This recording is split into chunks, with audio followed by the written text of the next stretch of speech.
Hello, everybody. Mount Runmore here, but my name is Nick, and I am back to talk BB26. I talked about it yesterday, and I am not Taryn. I do not go live every single day to talk about it. I wasn't planning on going live to talk about it today, but then today happened. A lot went down, and it's been so juicy that I just have to talk about it. But I am going to go in order, so let's not get ahead of ourselves. We still have to talk about the nominees. When I wrapped up my stream yesterday, they hadn't done nominations yet, so we still have that to deal with. So let's get right to it. Uh, First thing I want to talk about is Angela's 9-person alliance that she wants. Um, it has an onion structure, kind of like what Riley tried to do last year before it imploded and she went home week 2. But it's the same basic concept, except this time Angela's not a part of it. There's a core 3 of the C's: Cam, Cedric, and Chelsea. And then, like, that's the core, and then the next layer on top of it has Brooklyn and Quinn in it. So that's like a final 5 thing, but Brooklyn and Quinn are 4 and 5. Not necessarily in that order. Of course, this is assuming this alliance even sticks, but, you know, I'd say of all the alliances going around right now, I say that like an illness going around. Yeah, I came down with a minor case of alliance last night, but I'm feeling much better now. But of all the alliances that have been kicked around, I feel like this one probably has the most potential to stick, or at least has more potential than most. Hello to my first viewer. Um, so yeah, that might be an alliance, or at least a group of people to keep our eye on. Cam, Cedric, Chelsea, Brooklyn, and Quinn.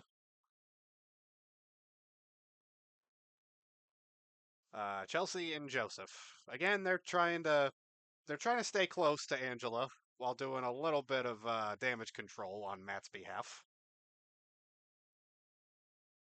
They decided to tell Angela that it's MJ, aka Mackenzie, in case you don't know.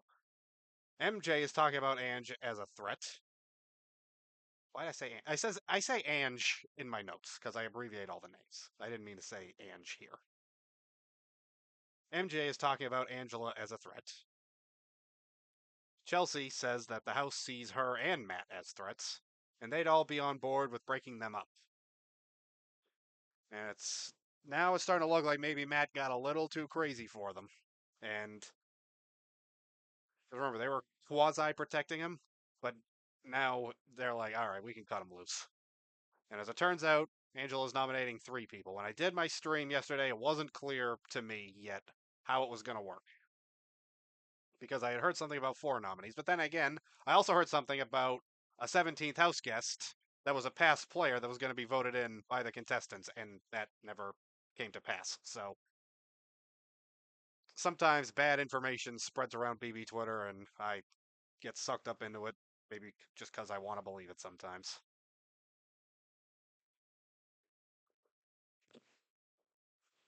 There was I the cap. There's some water in the edge of it, and I got my nose right into it, so my nose got wet.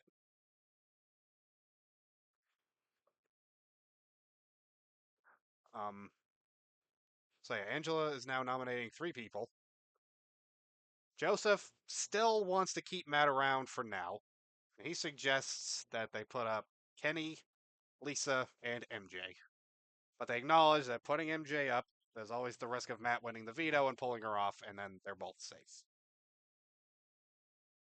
And I am acknowledging the risk of MJ's power, the America's veto.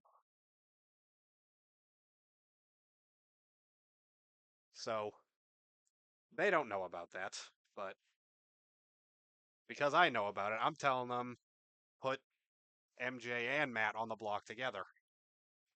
It wasn't me like picking my nose, I was just getting the water off. So yeah, just I say put them both up, and Kenny's kind of close to both of them, and they're like the only people he's close to. Isn't that just Kenny's luck? He's not close to anybody except the two people that are being looked at as nominees. Well, at least that I would be looking at as nominees. But yeah, let's get into that. Matt starts spilling all of his storage room talk from the day before, which he was spilling a lot of stuff to a lot of people, just saying everything, and now he's saying it to Kenny. And I said when he did this with Lisa, he now has ammo. I mean, he has now given her ammo she can use against him. Because, now she has some dirt on him. She gets nominated. She can start throwing Matt under the bus. And now Kenny also has that same dirt. So Matt is really playing a dangerous game here. But I love it.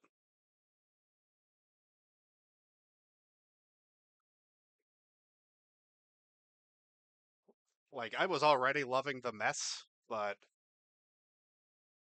there, I thought this was mess. Like, after years of not enough mess, I was taking what I could get. But the mess goes up far more.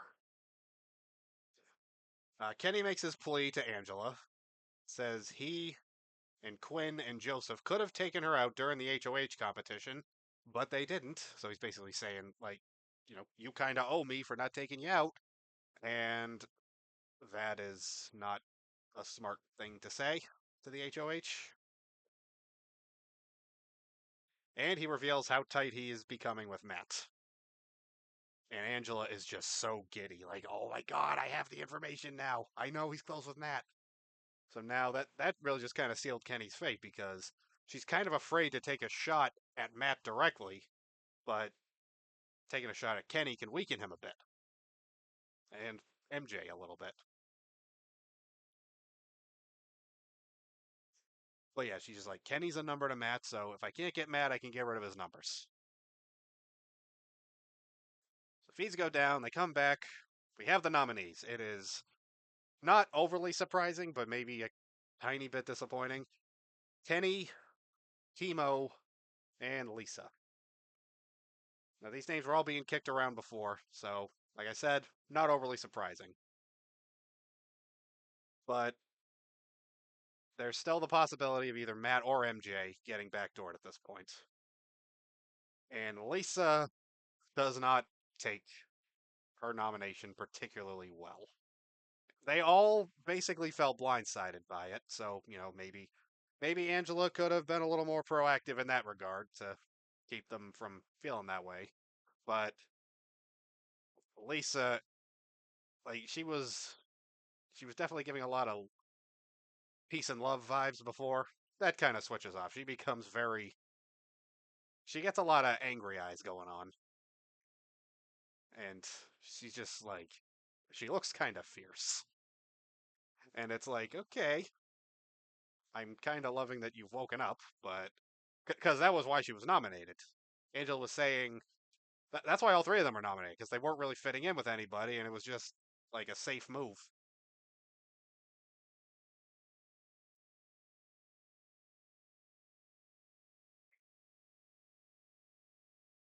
And she starts, in my opinion, it seemed like she was starting to do a little bit too much. Like she was just so moody about it, and I'm like, okay, let's tread lightly here. We don't want to overdo it. And then I realize she's definitely doing too much when she tells Angela that Joseph, who is one of Angela's closest people, Joseph should have been nominated. And that, honestly, that was when I said to myself, this is how a pawn becomes a target. They're not really in danger, but they freak out too much and they say stuff they shouldn't say, and they become the target. Or at least the HOH doesn't really care if they leave. Like a good example of this would be BB20. Bailey was HOH. She put up Brett and Rachel. Brett was the target, and Rachel and Brett both members of Level 6, and they weren't really like at first they didn't seem to be convinced one way or another whether Rachel or Brett should leave. But Rachel just got increasingly paranoid and got in her own head and was just doing too much. And they realized Rachel might be more of a liability, so let's cut her loose. And they did. And Rachel had one of the most memorable blindside reactions of all time. Like I rank her third under Austin and I think Dustin was his name from BB8. I didn't watch that season, but I've seen that clip and his jaw drops. But my favorite's still Austin, just because he left barefoot. He really wasn't expecting it.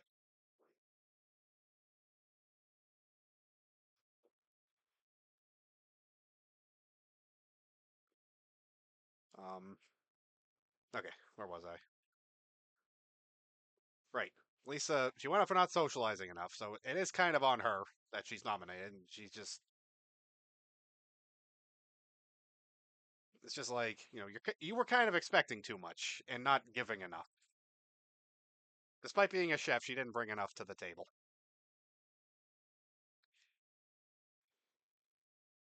And in time, some people do start thinking, uh, maybe Lisa would actually be the better target. It was Kenny, at least of the initial nominees, but now they're starting to think, should it be Lisa?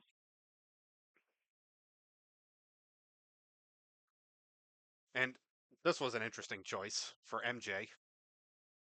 Lisa's talking to her and talking about like a final nominee scenario. MJ just kind of casually spills that, oh, I'm closer to Kenny. I'm closest to Kenny of the nominees. She says this to one of the nominees. Like, really? That was questionable. So, that could lead to something. Maybe if going down the road, Lisa's like, I'm not really sure I trust MJ that much because she doesn't really trust me. So that could be something that bites MJ going forward. Let me just say, MJ is really lucky to have this power because it definitely gives her some level of protection to get away with being this chaotic. And Angela has been pretty chaotic up to this point as well, and gets more chaotic. Let's not get ahead of ourselves. But she also has the protection of being HOH. Matt has been chaotic since the feeds came on, and he's just saying everything to everyone. And he does not have any protection. Like, he has his muscles to rely on. Like, you end up in a competition, you better hope it's a physical one.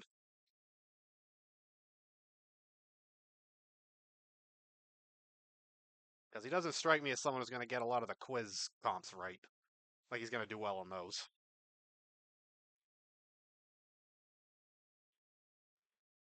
So Angela's talking to all the nominees. She tells Chemo that she's worried MJ or Matt will win the veto and take Kenny off the block. Again, if you're that worried about this trio, then just put all three of them up. You know? Okay, maybe one wins the veto. You still got two of them up. Then maybe one wins this AI arena nonsense that they're going to do at some point. You know? Then you still have one on the block and you can take that person out. That person would probably be Kenny, but, you know, it is what it is.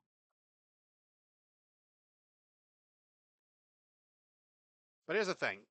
In this scenario, let's say either MJ or Matt does win the veto and they take Kenny off.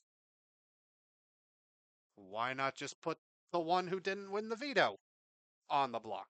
Like, let's say Matt wins the veto. He pulls Kenny off the block. You put MJ up. It's actually quite simple. But it's like Angela's just dancing around the mere thought of nominating either of them. It's like, oh, I don't think I can. Like, do it. See what happens. Put all three of them on the block. Odds are you'll get one of them. So on some level, I do feel like Angela kind of settled on her nominee. She didn't really get as ambitious as she could have been. Now, granted, she didn't take the super easy route and put up Chelsea and Cedric, but they are playing really good social games. So If Kenny had lost and he got the downgrade and he couldn't compete in anything, he would 100% have gone up because he would have been the easiest person to nominate because he doesn't have much of a social game. And I get it; it's difficult. You're the oldest one; it's hard to fit in. But Felicia did it pretty well last year. Sari did it pretty well last year, and when Sari was actually trying last year, she ran circles around everybody. But after Jared left, she stopped trying. So yeah, she just kind of toasted to fifth place.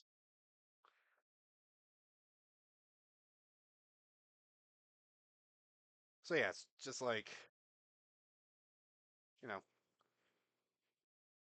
Also, Terrence the year before, I hate to give him any credit because he was a scumbag, but he was nominated week one, and granted, he was kind of saved by what happened with Paloma, but he did definitely ingratiate himself with the younger people. Just bad luck for him. It was with the younger people that didn't form the leftovers, but he still managed to come in seventh place. It's hot in here. Like the amount of condensation on my water bottle is insane. Like I really should have put a towel under it or a coaster or something. But yeah, just I don't get why Angela is so hesitant. It's like just put Matt or MJ up. Like you can still worst case scenario, one of them wins the veto. Then you have the other one as an option to put up. Like don't be intimidated by them before they've actually won anything yet. I mean, MJ has won something, but Angela doesn't know that. Just stop being afraid. Like I thought, you know, I just don't get why Angela's not really seeing that. Like she seemed like she'd be smarter than this, or at least a little more cutthroat than this. That's like you can still put them up. Like I don't know if she doesn't realize or if she's just too afraid. I'm probably too afraid, but I don't know. And just overall, Angela seems to be getting way more paranoid than even Matt and MJ were before. She thinks every conversation people are having with Matt means that they are working against her.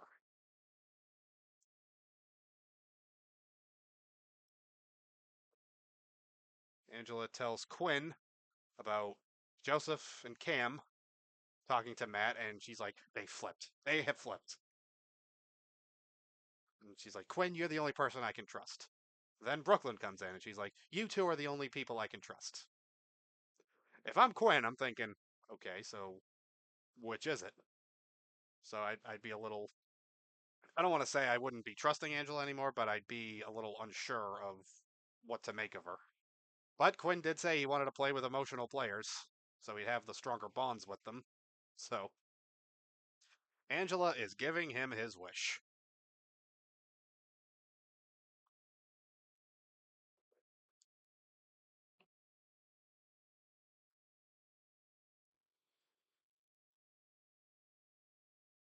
So I do finally figure out how the veto's going to work.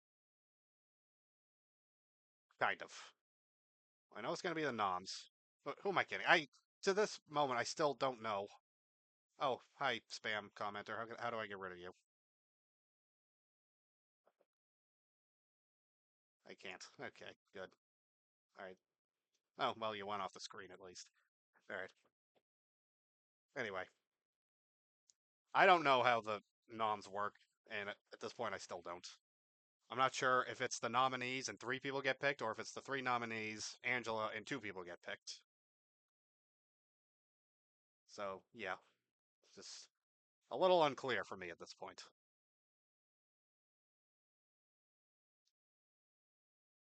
And the way the AI arena works is that, the veto will go as normal. There'll be a winner, there'll be a nomination ceremony, and if it's used, there'll be a replacement. But then the AI arena will be between the three nominees, and the winner of that competition comes off the block. Corey from last season pointed out a serious flaw with this.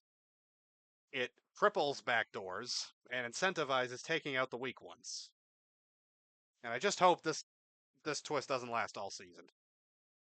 Hopefully, it's just like the first 3, 4 weeks, and then we can move on. And it does depend on the competitions. These these better not be all physical because point of a backdoor usually is to get out the strong physical threat, like Heisem last year. He won 3 competitions in the first 2 weeks.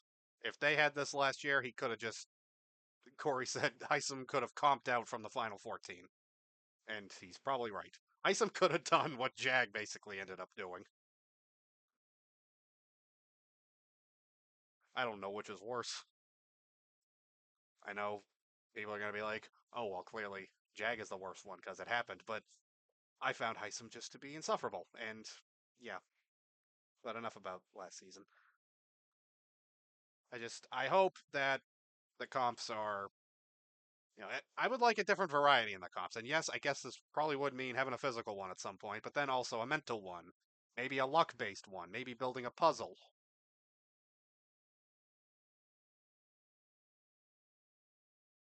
When I say physical, I mean like maybe the balance beam. Maybe. Um, so this is kind of unrelated, and I know I should be getting to the real action, but this was kind of fun. The house guests do a talent show, and I saw someone online ask what your talent would be, and I said either doing stand up or doing an impression. I do a lot of impressions, and if I did go the impression route, I would have done I would have done Peter Griffin from Family Guy. Hold on.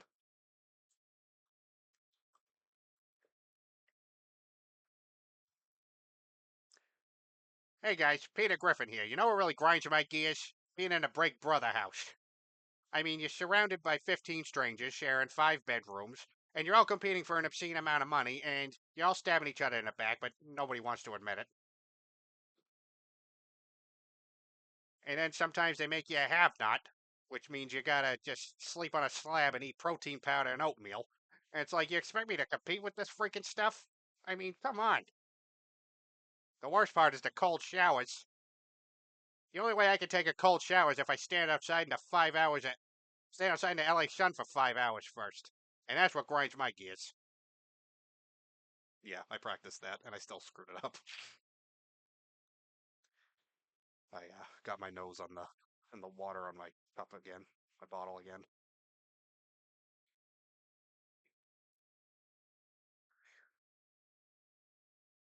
And in the end, T-Core wins the talent show for her crochet fashion show. She deserved the win. MJ reveals her power to Matt and Leah, who at this point has gotten really close to them, which is kind of surprising. They didn't seem, well, Matt in particular didn't seem like the kind of person Leah would gravitate towards based on some of her old tweets that got dug up, but, you know, it is what it is.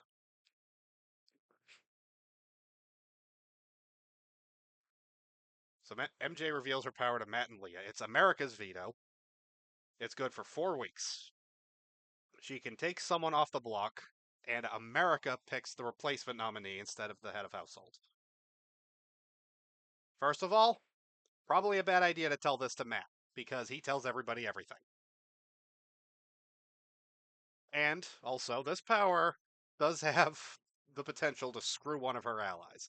Like, let's say she uses it, and she uses it on someone other than Matt. Like, okay, let's say this trio does become a solid thing, and let's say Matt's on the block, she uses it on him. Or you know what? We don't even have to go that far. Let's say Mackenzie is nominated and uses it on herself. And then Matt is just put up in her place. Like, this could really backfire. I mean, hopefully MJ is just kind of cutthroat and is like, whatever, at least I'm safe, and doesn't get too broken up about it. But I'm just saying, there's definitely a big caveat to this power.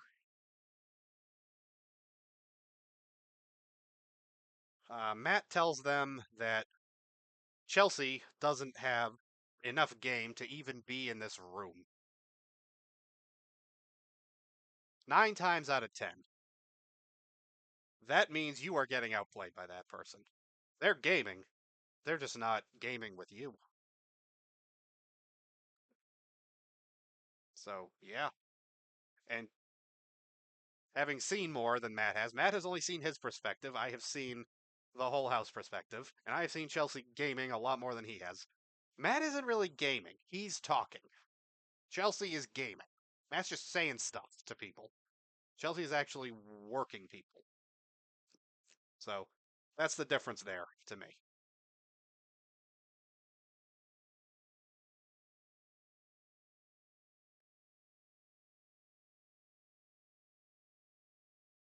So yeah, Chelsea is being underestimated in this house, and that's a pretty good thing.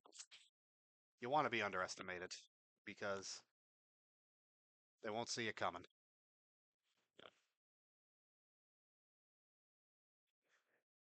Q, sorry, Q is how Quinn is abbreviated in my notes.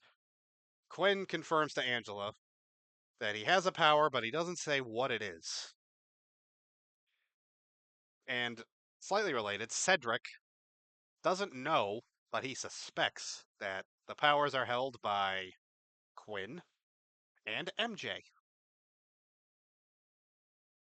Well done, Cedric. I wasn't sure I wanted you on my team, but that is a pretty good read. On my draft team, I mean. I meant to talk about it on my last one. My draft team is Tucker, Quinn, T-Core, Chemo, Cedric. I wasn't really sure I wanted Cedric, but I wrote a list in my notes on my phone, the order I wanted them, and the fifth round, Cedric was just who was left at the top of the list. I'm like, all right, I'll pick Cedric. And I wasn't too sure about him, but that was a really good read.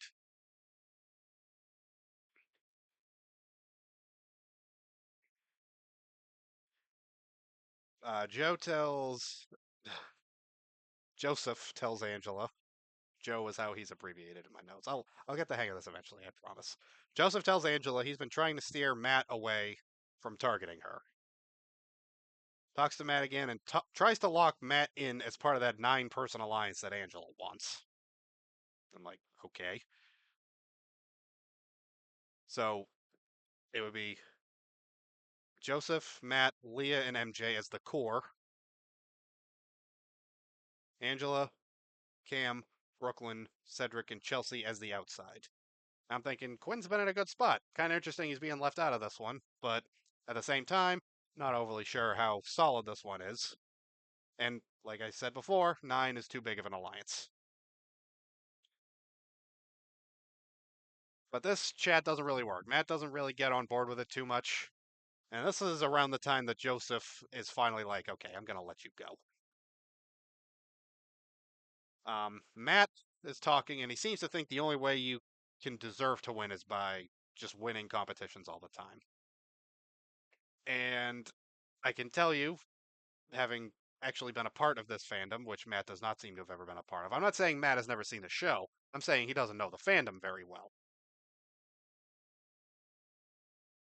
But let me tell you something. Jag won like 500 competitions last season, and he is not a respected winner.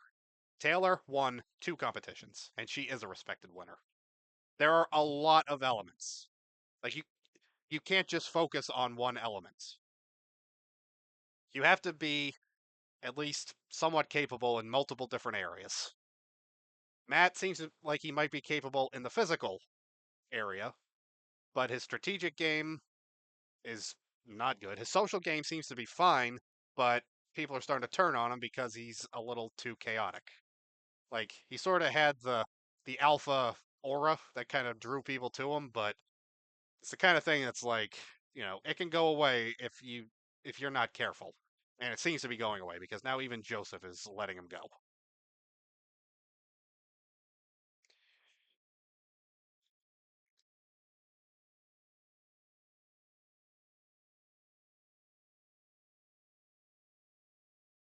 Okay.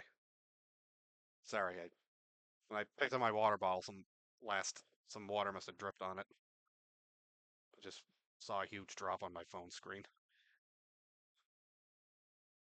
So we get our first named alliance, the Collective, which consists of Angela, Joseph, Quinn, Cam, Picor, Cedric, Chelsea, and Chemo. Not sure how solid it is, since Angela has a final two with Brooklyn, seemingly. And also, Chemo is one of the nominees, so that's interesting. And also, Angela is talking about how she's not sure she can trust Quinn anymore. So, yeah, maybe Quinn's spot is deteriorating a little bit. Then, again, not super relevant, but kind of funny. Tucker tells a story about his friend's Maine Coon cat. And he says it's this big. He extends his arms. That's not a cat. That's a mountain lion. That's a that's a tiger almost. And he says it's called Maine because it has a mane like a lion. No, it's Maine,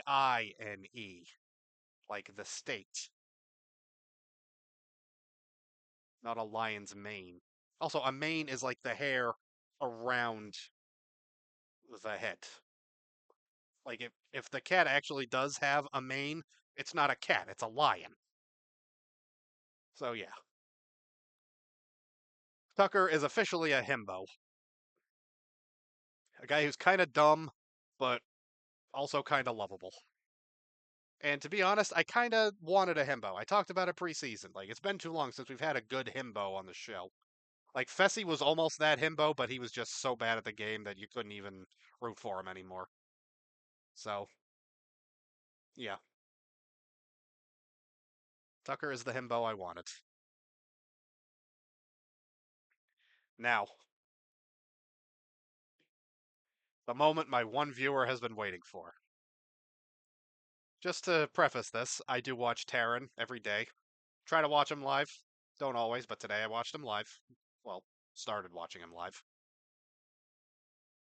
Had to pause a couple times, but anyway, his update starts, and he tells us that Angela is losing her mind on the feeds. And I'm just sitting there listening to his update, and I'm like, okay, hurry up. And he was on for like an hour and a half. And finally, he finishes, and I get to see for myself just what I missed. She is calling out Matt, aka Crazy Eyes. She calls him Crazy Eyes a lot for being verbally aggressive towards her and making her apologize for stuff despite her being the HOH. She shouldn't have to apologize to anybody. Tells the people who came to her room, you had great acting. Great. Just great. For a low budget movie. I was in heaven. Heaven, I tell you. That one line is better than every single thing that happened last season combined.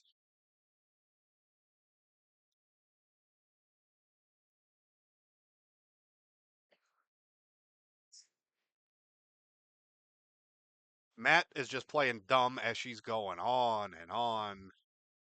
She talks about how she's a mother a lot and like, oh, you're making me look super cool to my grandkids, the fact that I'm so threatening. Matt's just playing dumb like he didn't even realize she was talking about him. Like, she said your name several times, bro. Angela's acting like her game is over and that she's going next, like after this week. But she just wants to have a good time from here. And I'm like, Angela, if this much insanity has happened in the first 5 days, imagine what the next 5 days hold in store, okay? You got room here. Everyone else hears this. Almost everybody's in the kitchen, save for a couple people in the bathroom, but they can hear it too. Everyone can hear this.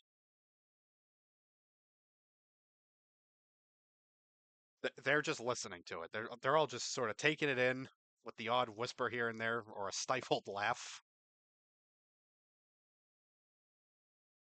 And at some point, like it gets to the point when Matt actually like gets up. Angela comes down the stairs, and Matt gets up, and they both kind of start like asking around, like, anyone want to bag me up here? Anyone want to offer some input? Everyone just stays silent. And honestly, I would do the same. Like, no, you two are doing just fine. I want to watch this crazy train. I don't want to be on it. So yeah, I think it was wise to just leave them to their own crazy devices. Now, I want to go back to the bathroom camera for a second. It has MJ, T-Core, Rubina, and Brooklyn in there. Brooklyn is just out of the shower. She is just wearing a towel. The look on her face said to me, I cannot believe that there is a moment in Big Brother history happening right now and I'm naked. That's what the look on Brooklyn's face was telling me. So yeah, this was something. Matt didn't really have anything to say. Angela was saying a lot. I will say there was one instance where she might have gone too far in my eyes when she brought Matt's mom into it. I don't like bringing family into it. Like that's my line. Like I'm all for being cutthroat, but you should leave family out of it. She shouldn't have brought Matt's mom into it because I didn't like it when Kylan did it. I didn't like it when Todrick did it. So I'm not saying that I'm putting Angela in the same category as them. What they did was super low. Like, but Angela's kind of making some valid points here. So I'd still say like Angela has said other things that still have me on her side. Kylan and Todrick in their instances of bringing up families, for Kylan to Xavier and Todrick to Chris Kirkpatrick. Um, yeah, they were just doing it to be jerks. And sure enough, they're best friends now.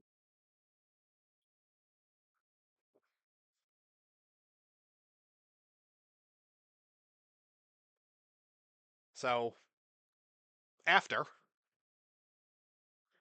Quinn and T-Core are talking, and they want to work together, which a lot of people are excited about because they're both fairly popular among the fandom so far.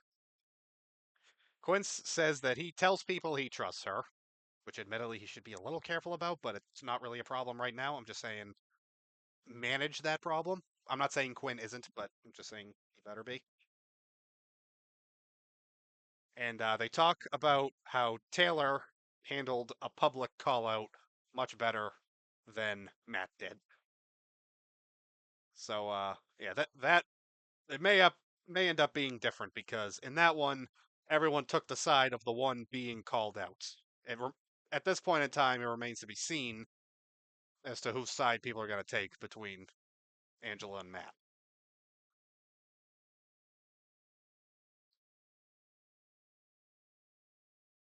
Tucker and Chemo talk about the fight. Tucker points out that when Matt stood up, he stood up kind of aggressively when she came down the stairs. And Chemo said that didn't really sit right with him. So they seem to be on Angela's side. So maybe like this does seem to have been part of Angela's strategy. So it it seems to at least be working with these two. So for now, I'm willing to say Angela won the fight.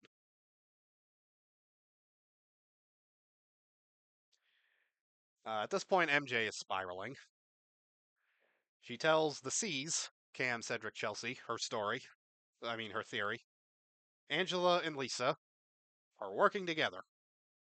Lisa has one of the powers.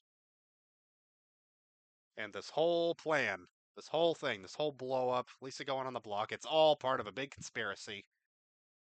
Take out Matt. It's giving Cat done. Are you bees conspiring against me?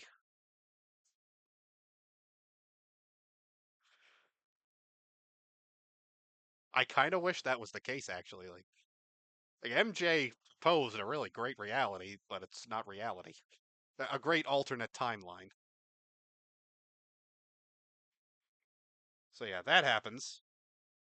And then Angela confronts MJ in the storage room. She knows her and Matt have an alliance, but MJ denies it. Angela's like, don't insult my intelligence. I have 4 kids. I know a lie when I see one. And MJ just keeps denying it, and eventually Angela just has to walk away because she can't handle being lied to anymore. So she leaves. Bear in mind, T-Core is in the room. This is in the storage room. And um, MJ was also telling the C's this story in the storage room, I believe. So anyway, after Angela leaves, MJ talks to T-Core, and she's just like, you know, I'm I'm not in an alliance with him. Like she's still denying it. Here's the thing: MJ just kind of has a lot of pots boiling right now, but she seems to be one of these new modern era BB players that are afraid of the A word. Like they don't want to say alliance yet. And also, MJ says to T Core that all she said about Angela was that she's a good player. That's all she said, which it isn't all she said, but she's just telling T Core what she thinks she needs to tell T Core.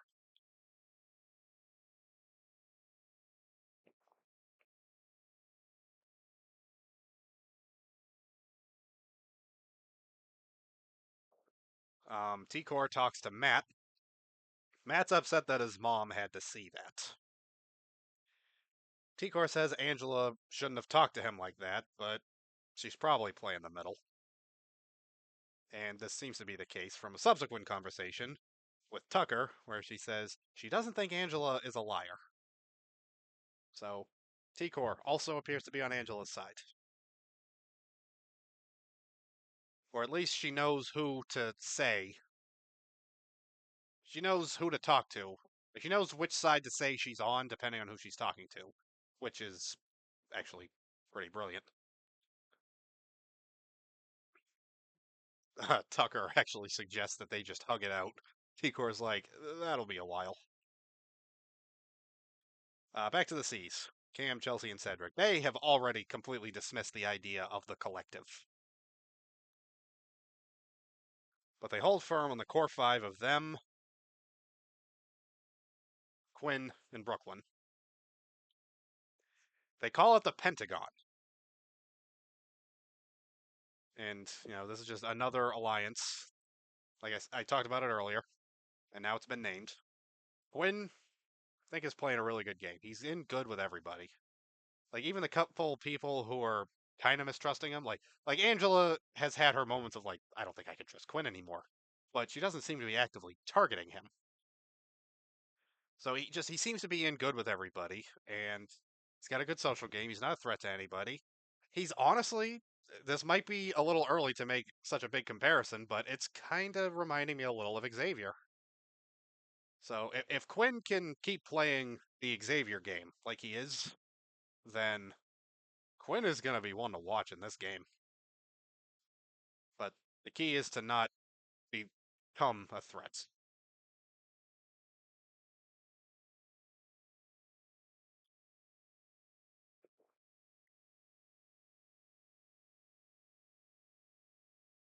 Okay, so the veto players.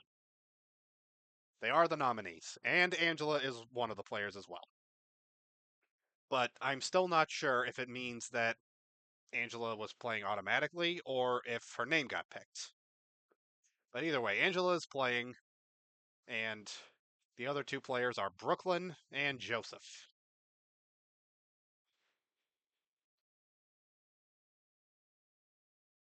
Matt and MJ talk. They're still in their feelings about this whole situation. Matt thinks Leah told Angela that they were. Sorry, I wrote this weird. Matt thinks Leah told Angela that they were coming for Angela. MJ says it had to be either her or Joseph. Matt says maybe it was both. They don't trust Leah anymore. and they actually confront Joseph, or Matt actually confronts Joseph, at least.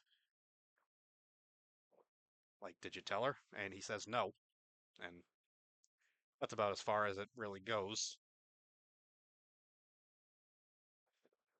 So, fees go down for the veto competition. I'm running through the dream scenario in my head. This was my dream scenario. So the players are Angela, Chemo, Kenny, Lisa, Brooklyn, and Joseph. I'm thinking it'd be best if Chemo won the veto. He hasn't really gotten much of a foothold in this game so far, and this might be just the thing he needs.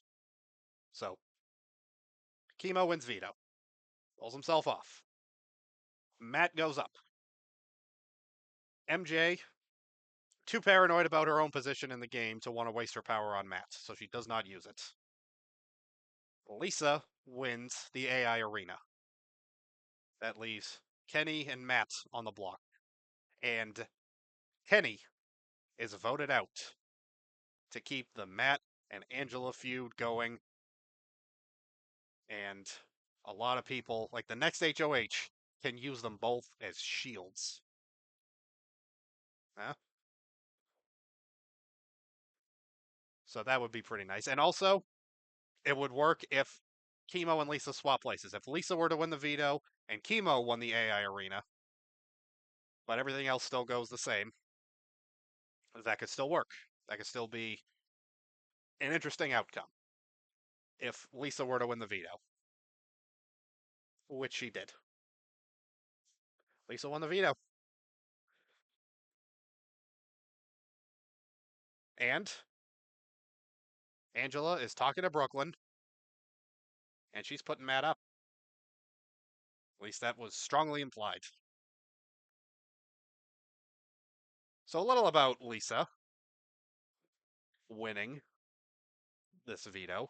She is the first woman to win the first veto since Alex in BB19. And this is the first week since BB13 that the first HOH and the first veto both had a female winner. And in BB13's case, both of those were won by Rachel Riley.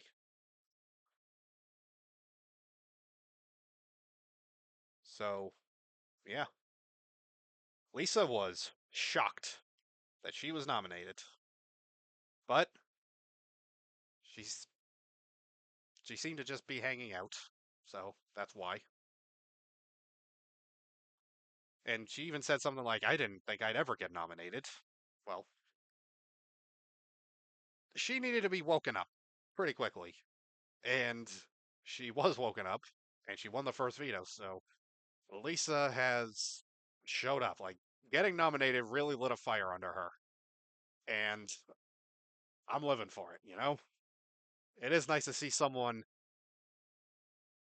like who thought they had who thought they could just take it easy, realize they couldn't, and then they actually start playing. So I appreciate that. Kenny is talking to Chemo, says Angela can't put Matt up because he'll stay. Let's dissect this a little bit. Let's say that this is the final three people on the block. Kenny, Chemo, and Matt. I think Chemo is in the best position because I think sitting next to either Kenny or Matt, he stays. Let's go through it. If it's Chemo versus Kenny, Chemo is 100% staying. 100% staying. If it's Chemo versus Matt, there's a chance that some people might want to keep Matt around as a shield. But I still want to say that Chemo, I think, just barely has the edge here. I'm going to give him like a 60% chance of survival in that situation, whereas Chemo versus Kenny, Chemo has a 99% chance of survival. Chemo versus Matt, Chemo has a 60% chance of survival. Now, let's say I get my wish, and Chemo does win the AI arena, and it's Kenny versus Matt. I think Kenny's going to go. I think they're going to see the value in keeping Matt around as a shield. Like, Joseph has kind of come off it for now, but in that scenario, I think I could see him coming back around to it. It's not clear when the AI arena competition is going to be. It's definitely going to be after the veto meeting, but some have suggested it might be on the live eviction episode. Like it might be on Thursday night and it's going to happen live, which would definitely make the vote a little bit more of a scramble because that'll be happening live and people will be having to possibly work around it. Although I think if those are the three noms, you can kind of prepare for it in advance. It's like, okay, Matt's the target, but if he wins, then Kenny's the target. So yeah, I just like I said, I think Chemo's in a good spot as a nominee, as good a spot as you can be as a nominee.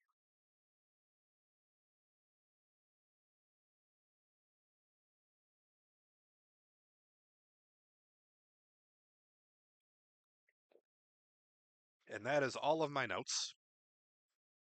Time to hit up Twitter, see what I missed since I've been talking.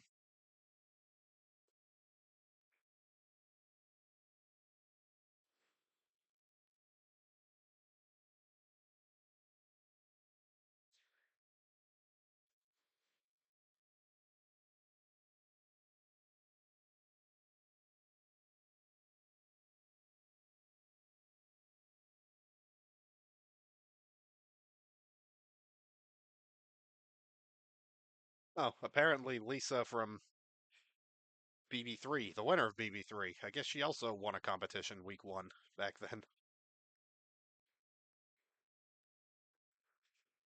All right, apparently everyone's in the kitchen crying. So that's just what I saw on my main timeline.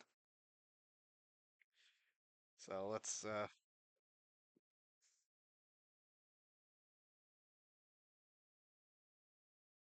check BB updates.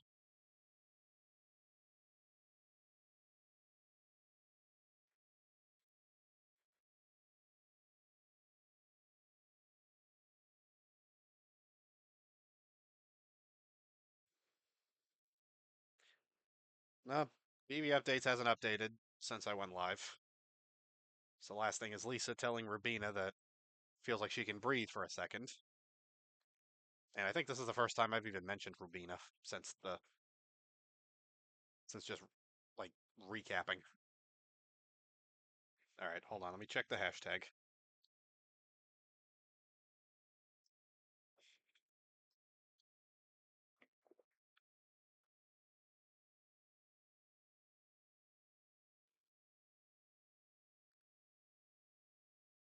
Hmm,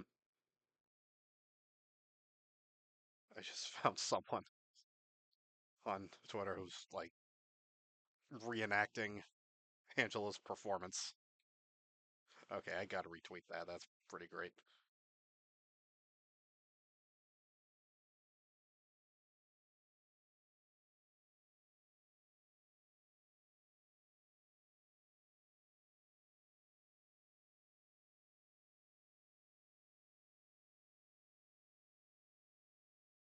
Apparently, even though Angela has confirmed to Joseph that he's safe, she publicly grilled him for a moment,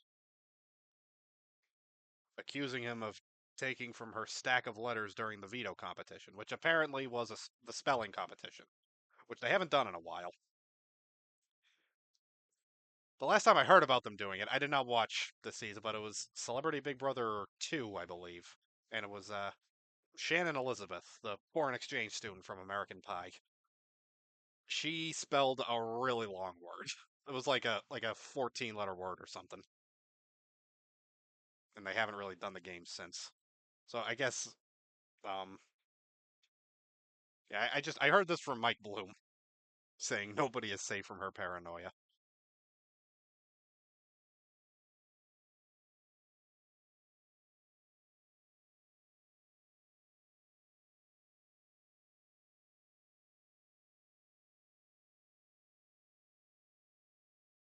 Oh, apparently Tucker is ranting about Lisa and he really wants to put her on slop. Okay. Is this going to be another one of those weird one-sided beefs?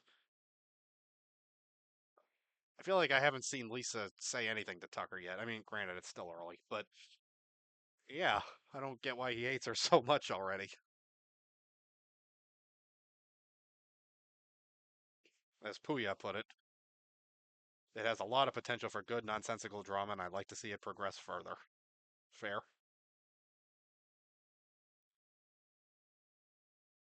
Oh, yeah, apparently Matt compared himself to Taylor. So, no. Matt actually has people around him. Not a lot, and it's getting smaller and smaller, but he's doing it to himself. He thinks he's Taylor when he's really Smelvis. That deserves a sassy sip.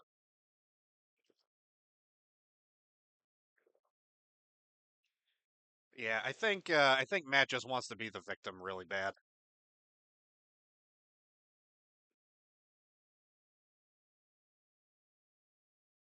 Oh yeah,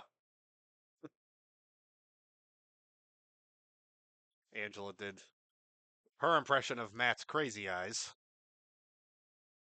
and then Taryn did his impression of Angela's impression.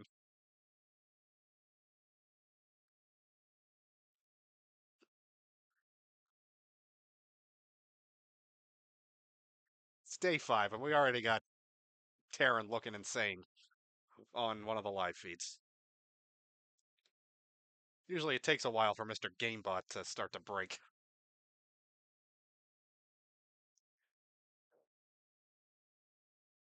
So yeah, that's about all I got for now.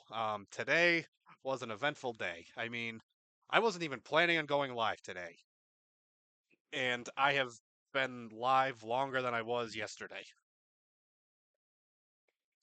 But yeah, it's time to end the stream because I've clearly messed up the color by putting those insane faces right up in the camera.